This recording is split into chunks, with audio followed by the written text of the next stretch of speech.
My name is Alexander Mitchell, and I learned early in life that some sisters aren't meant to be best friends. Sophia, my older sister by 3 years, made sure I understood that from the moment I could walk.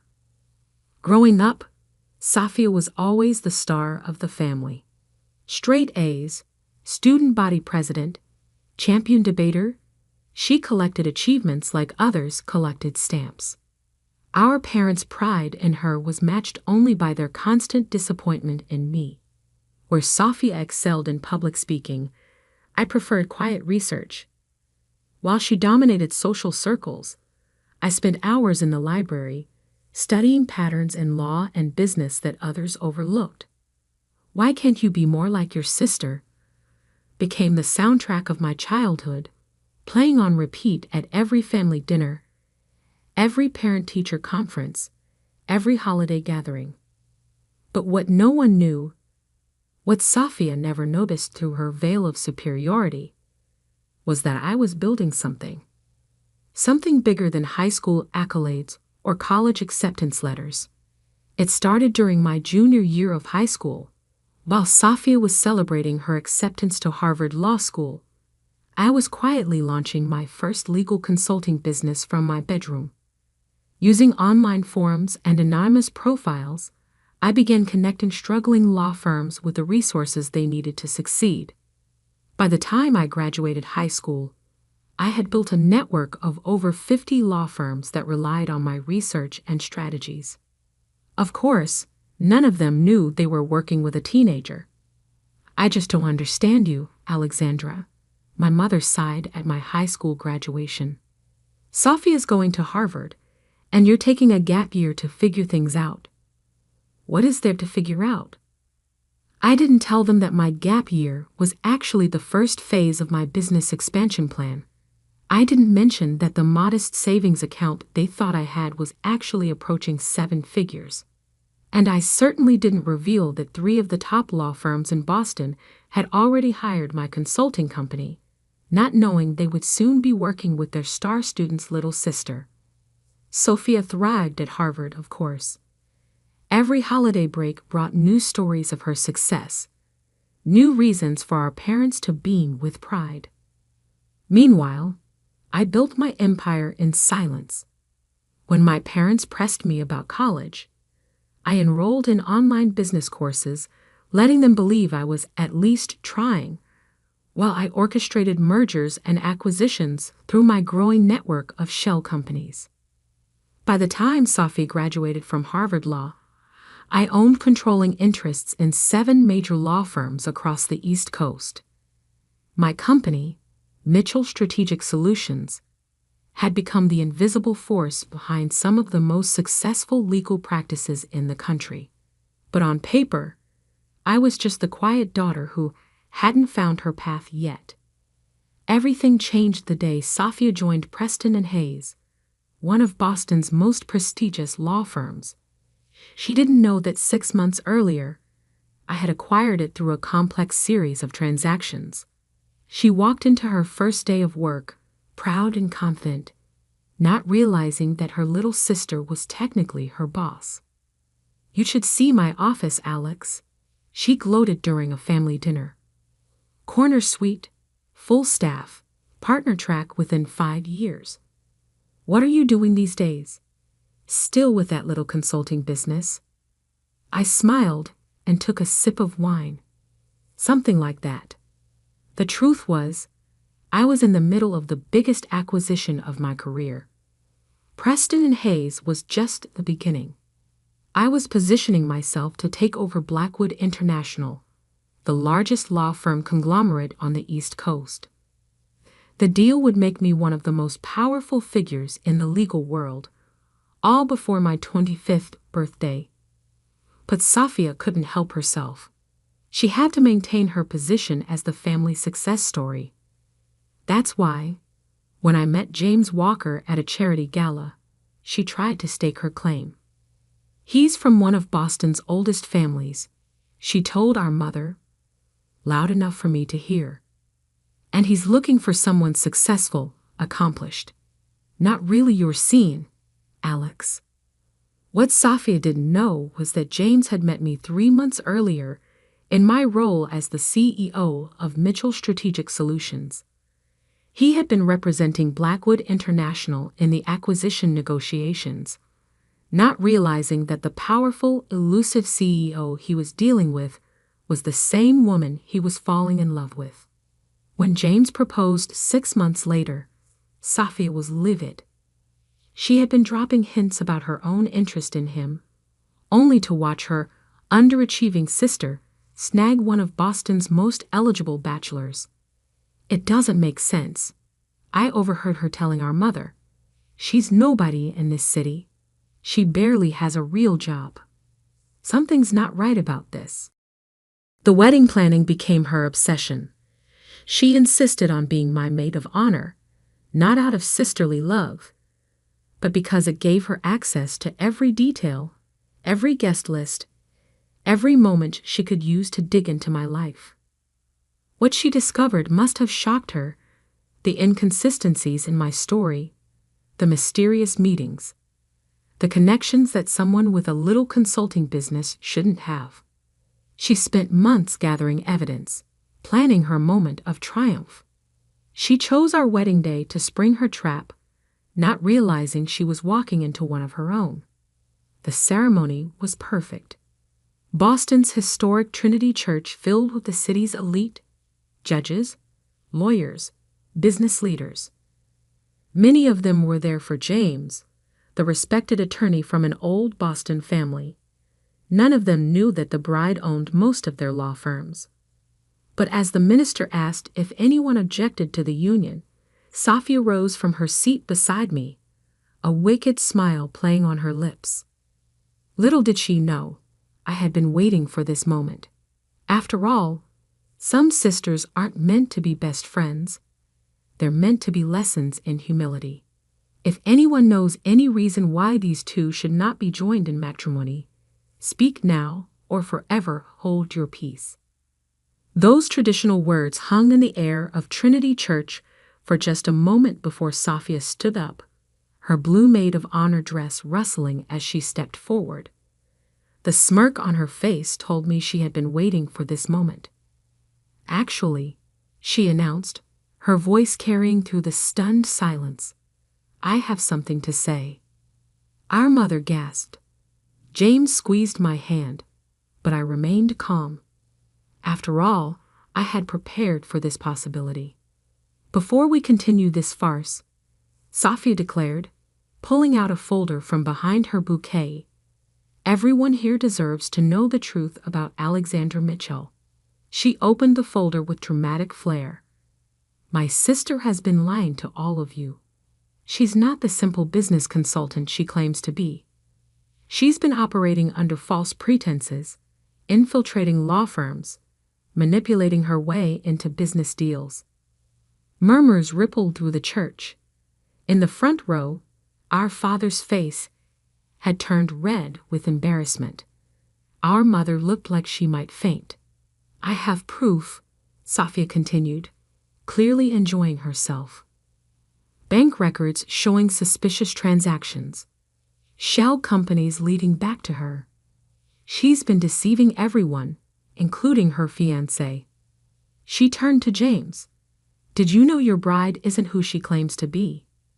That while you've been working on the Blackwood International acquisition, she's been orchestrating it?" I finished for her, my voice calm.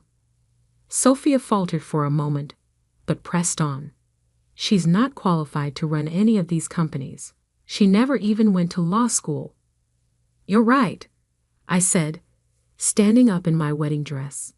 "I never went to law school." I pulled out my phone and opened an email. I was too busy building an empire. With one tap, I sent the email I had prepared. Throughout the church, phones began buzzing as Boston's legal elite received the notification. "Ladies and gentlemen," I announced, "as of this moment, Mitchell Strategic Solutions has completed its acquisition of Blackwood International. This merger makes us the largest legal services corporation in New England." Safia's face had gone pale. What are you talking about? I smiled. You're right about one thing, Sophia. I'm not a lawyer. I own the law firms, including Preston and Hayes, where you've been working for the past year. The folder slipped from her hands, papers scattering across the church floor. That's impossible. You're lying. Am I? I turned to the assembled guests. Judge Harrison, would you like to confirm who owns controlling interest in your firm? Or perhaps Mr. Blackwood himself would care to explain who he's been negotiating with for the past 6 months. William Blackwood stood up from his pew. Everything she says is true. Alexandra Mitchell is the CEO of Mitchell Strategic Solutions. She's been the driving force behind the most significant legal industry consolidation in Boston's history. Sophia staggered backward. But you're my little sister. The underachiever. The disappointment. The disappointment who now owns the company where you work. I corrected her. Speaking of which, we should discuss your recent performance reviews. They're not very impressive. Our mother had found her voice. Alexandra, why didn't you tell us? Would you have believed me? I asked. You were too busy comparing me to Sophia's Harvard degree to notice I was building something bigger than any law school could teach. I turned back to my sister. By the way, since you're so interested in exposing secrets, should we discuss what really happened with the Anderson case last month? The one where you claimed full credit for the settlement.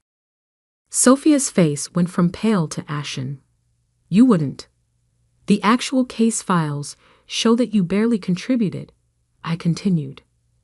In fact, your primary contribution was taking credit for work done by your junior associates, something that's become a pattern in your career. That's not true, she protested weakly. The records indicate otherwise, as do the complaints filed by your team, which have been sitting in HR, complaints I now own, by the way. James stepped forward, taking my hand. He was smiling. I should mention, he added, that as chief counsel for Blackwood International, I've known exactly who Alexandra is from the beginning. We met during the initial merger negotiations, long before that charity gala where you tried to warn me about her. Sophia looked around desperately, but she found no allies in the crowd. The city's most powerful legal minds were all nodding in recognition. They had all dealt with Mitchell Strategic Solutions, even if they hadn't known the owner's identity until now. So, I said, straightening my wedding dress, would you like to continue exposing secrets, dear sister? Or shall we proceed with my wedding? Sophia stood frozen, her carefully planned moment of triumph transformed into her own public humiliation. Finally, she managed to whisper, "Why didn't you ever tell me?" "You never asked," I replied simply. "You were too busy looking down at me to notice I had risen above you." I turned to the minister. "Shall we continue?" But Sophia wasn't quite finished. As she sank back into her seat, she muttered just loud enough for me to hear, "This isn't over." I caught her eye and smiled. "Actually, it is. Check your email." As if on cue, her phone buzzed. Her eyes widened as she read the message. An official notice of her immediate termination from Preston and Hayes, effective that moment. "You can't fire me," she hissed. "I'm not firing you," I corrected her. "The evidence of your misconduct and credit theft is firing you. I'm just the owner who approved the termination." The minister cleared his throat, clearly unsure how to proceed after such drama, but I simply nodded for him to continue. After all, this was still my wedding day, even if it had turned into something more. As I stood there, preparing to say my vows, I caught a glimpse of my reflection in one of the church's stained glass windows. I saw not the quiet, overlooked younger sister, but the powerful woman I had become. the woman who had built an empire while others underestimated her. And as I looked at Sophia, now sitting humiliated in her maid of honor dress, I realized that sometimes the best revenge isn't just success. It's success that no one saw coming. The ceremony continued, but the atmosphere had shifted. This was no longer just a wedding. It was a coronation. My parents sat in stunned silence, processing the revelation that their underachieving daughter was actually one of the most powerful people in the room. As I said, "I do," I couldn't help but think how fitting it was that my wedding day had become the day I finally stepped out of the shadows. After all, what better way to start a new life than by revealing your true power? But even as I celebrated, I knew this was just the beginning. Sophia's words, "This isn't over," echoed in my mind. She had always been competitive, vindictive. She wouldn't take this humiliation lying down. What she didn't realize was that I was counting on that. The reception at the Boston Harbor Hotel should have been the perfect celebration. Instead, it became the battlefield for the next phase of Sophia's war against me. I was barely through my first dance with James when my phone buzzed with urgent messages. Sophia had gone straight from the church to the media, attempting to spin a story about corporate espionage and illegal business practices. Mitchell Strategic Solutions built through deception. Read the headline she had somehow managed to plant in an online business journal. Harvard graduate exposes sister's fraudulent empire. I smiled, showing the article to James. He raised an eyebrow. She really doesn't know when to quit, does she? No, I replied. She doesn't. But I was ready for this too. I nodded to Catherine, my chief of operations, who had been waiting discreetly by the bar. She immediately began making calls. Within an hour, every major news outlet in Boston received a comprehensive press package detailing Mitchell Strategic Solutions' completely legal rise to power, including all regulatory filings and compliance records. But Sophia wasn't done. As guests mingled over champagne and hors d'oeuvres, she made her way through the crowd, whispering to key figures in Boston's legal community. "Did you know she's been recording your private conversations?" I overheard her telling Judge Harrison. Every law firm she acquired, she gathered dirt on the partners first. What she didn't realize was that each person she approached had already received a message from me, warning them about her desperate attempts to salvage her reputation. The breaking point came when she approached William Blackwood himself. "Mr. Blackwood," she said, her voice carrying just enough to draw attention, "I have evidence that my sister blackmailed you into this merger. She threatened to expose your offshore accounts." The room fell silent. Blackwood looked at her for a long moment, then laughed. "Miss Mitchell, or should I say, former Attorney Mitchell, your sister never blackmailed me. In fact, she was the one who helped me legitimize those accounts last year, saving my company millions in potential fines. That's why I agreed to the merger." Sophia's face turned red. But the documents I found were decoys," I interrupted, walking over. "I knew you were searching my office at Preston and Hayes. Every secret document you discovered was placed there specifically for you to find." "That's impossible," she stammered. "The banking records, the shell companies, all legal, all traceable, all part of legitimate business operations," I explained calmly. "Did you really think I wouldn't protect myself against exactly this kind of attack?" Our parents, who had been watching this exchange with increasing discomfort, finally approached. "Sophia," our father said, his voice heavy with disappointment, "enough." But she wasn't finished. She pulled out her phone, hands shaking. "I still have proof. Recordings of your meetings, documents I copied. Actually, James interjected, you don't. As chief counsel of Blackwood International, I should inform you that removing confidential documents from Preston and Hayes constitutes a serious breach of contract, not to mention a violation of the Bar Association's ethics code. Sophia's face went pale. You wouldn't dare report me to the bar. I don't have to, I said softly. Your own actions today, attempting to disrupt a legal merger with false allegations, stealing confidential documents, trying to manipulate the media, those actions require me to report you. As the owner of Preston and Hayes, I have a legal obligation to do so. You're bluffing, she whispered, but her voice trembled. I pulled out my own phone and showed her the screen. A formal complaint to the Massachusetts Bar Association. Ready to be filed. Last chance, Sophia. Walk away now. Leave Boston. Take the severance package I'm still willing to offer and start fresh somewhere else. You're destroying my career, she protested. No, our mother suddenly spoke up. You did that yourself.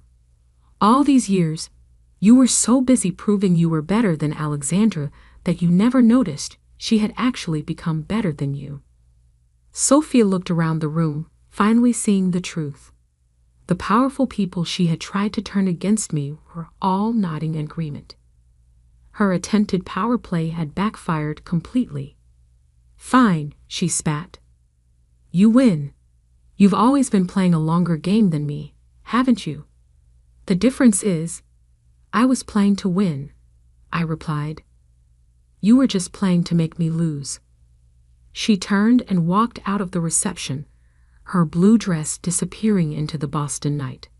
As the door closed behind her, I felt a strange mix of triumph and sadness. Are you okay? James asked softly. I squeezed his hand. I am. It needed to end this way. Our parents approached, looking shell-shocked but proud. We had no idea, my father said. All these years. You saw what you expected to see, I replied. Sophia was the star. I was the disappointment. It made it easier to build something extraordinary while everyone was looking the other way. The rest of the reception passed in a blur of congratulations and celebrations. But now people were celebrating more than just my marriage. They were celebrating the emergence of a new power in Boston's legal world.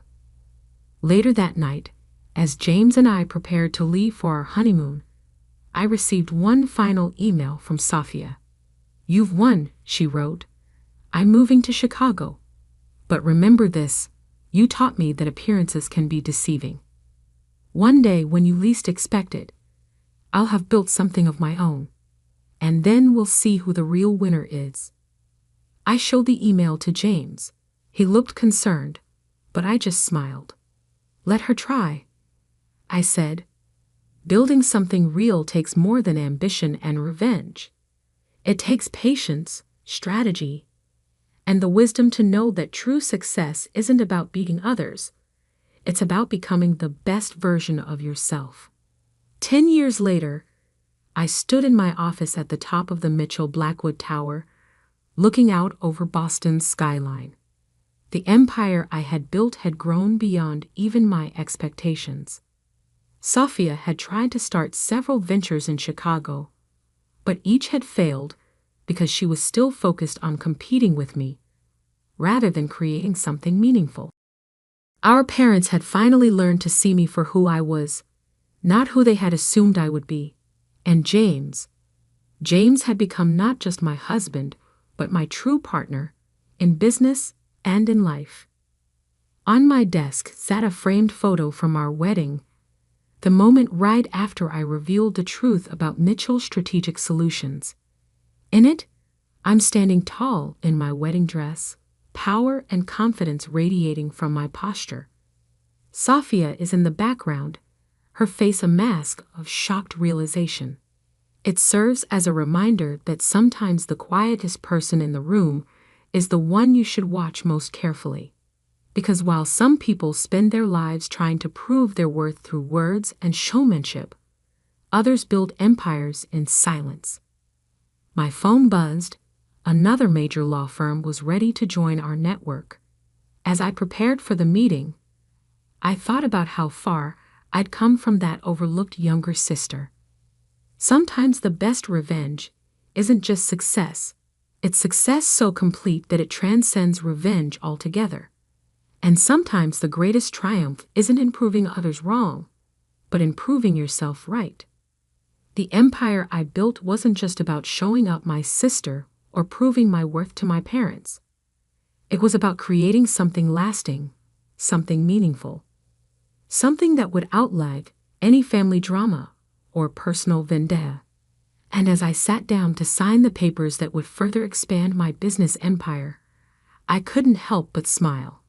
Because in the end, the quiet sister had roared the loudest, not through words, but through actions. Not through competition, but through creation. That's the thing about true power. It doesn't need to announce itself. It simply is. And that's a lesson Sophia never learned.